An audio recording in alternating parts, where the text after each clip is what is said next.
12वीच्या परीक्षेमध्ये बीडमध्ये कॉप्यांचा सुळसुळाट। तेलगाव इथे सरस्वती विद्यालयाच्या इमारतीवर चढून कॉप्या पुरवण्यात आल्या।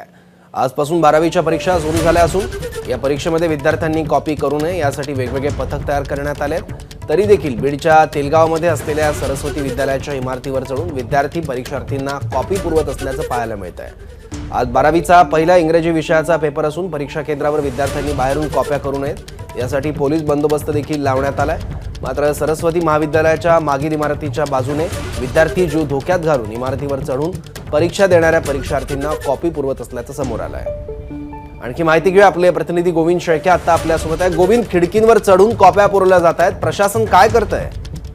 सौरभ, खरं तर हे काही पहिल्यांदा होतंय असंही म्हणता येणार नाही, कारण 10वी-12वीच्या परीक्षेच्या वेळेस बीड जिल्ह्यामधल्या ग्रामीण भागामध्ये असणाऱ्या परीक्षा केंद्रावरची परिस्थिती अशी असते। आणि आपण बघतोय हा जो मुलगा अगदी खिडक्यावर चढून कॉप्या पुरवायचं काम करतोय, हा तेलगाव मधल्या सरस्वती विद्यालयातील परीक्षा केंद्र आहे, जिथे बैठी पथक आहे, आजूबाजूला काही पोलीस दिसत आहेत जे संरक्षणासाठी उभे करण्यात आले आहेत। मात्र मग प्रश्न उपस्थित होतोय की जर अशा प्रकारे कॉप्याचा सुळसुळाट होत असेल तर हे पोलीस करतात काय? कारण जेवढी जबाबदारी शिक्षण विभागाची आहे तेवढीच जबाबदारी पोलिसांची आहे, कारण प्रत्येक परीक्षा केंद्रावरती सुरक्षेसाठी पोलीस असतात। मात्र पोलिसांच्या सुरक्षेमध्ये असा कॉप्याचा सुळसुळाट चालू आहे असं म्हटलं तर ते कदाचित चुकीचं ठरणार नाही।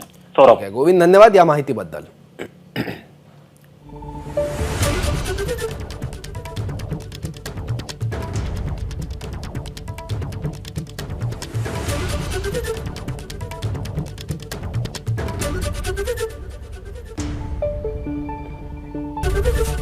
एबीपी माझा, उघडा डोळे बघा नीट।